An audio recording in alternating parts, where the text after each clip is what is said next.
भूतिया घर की कहानी।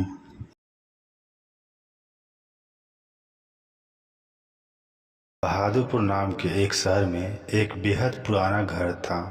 उस घर को सब लोग भूतिया और अपशकुनी कहते थे, क्योंकि जो भी वहां रहने आता था उसकी किसी न किसी कारण से मृत्यु हो जाती थी। इसीलिए वो घर खरीदने के लिए कोई तैयार नहीं होता था। एक बार विजय नाम के शख्स ने उस घर को बहुत ही सस्ते दाम में खरीद लेता है और अपने बेटे मोनू के साथ सारा सामान लेकर वहां रहने आ जाता है। घर में शिफ्ट होने के 3 दिन के बाद विजय को उस घर से अजीबोगरीब घटनाएं घटने की एहसास होने लगी। पहले तो वह इसे नज़रअंदाज करता रहा, लेकिन जब उसे घर में किसी की मौजूदगी का एहसास होने लगा तो वह सतर्क हो गया। एक दिन मोनू दौड़ता हुआ विजय के पास आया और कहने लगा कि वॉशरूम में पानी अचानक बंद हो गया है और उसने वहां सफ़ेद कपड़े में एक औरत को देखा।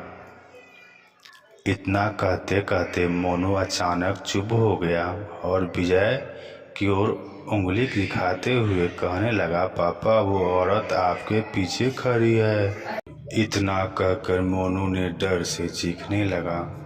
विजय मोनू को गोद में उठाकर उसी वक्त घर से बाहर निकल गया। मोनू बहुत सहम गया था।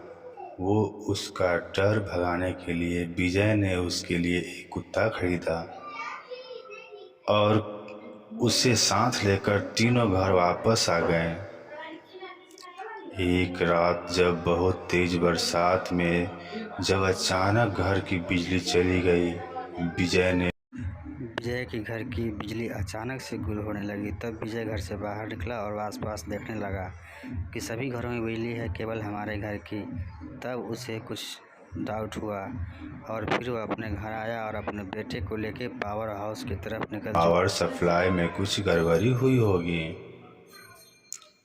इतना में विजय मोनू को जोर से चिल्लाने की आवाज़ आती है। विजय दौड़ता हुआ टॉर्च लेकर उसके पास जाता है। मोनू को दोबारा से घर में वह औरत दिखाई देती है। मोनू को सहमा देख विजय उसे अपने साथ बिजली ठीक करने के लिए पावर हाउस ले जाता है। उनका कुत्ता भी यहाँ वहाँ देखते हुए जोर जोर से भौंकने लगता है। विजय को आभास होता है कि कोई उन्हें पीछे पीछे आ रहा है। पावर हाउस का दरवाज़ा खोलने से ही सामने एक लाश दिखाई देती है। लाश देखकर मोनू भी डर के मारे चिल्लाने लगता है। विजय अपने बेटे को लेकर तुरंत दरवाज़ा खोलकर घर से बाहर भागने की कोशिश करने लगता है।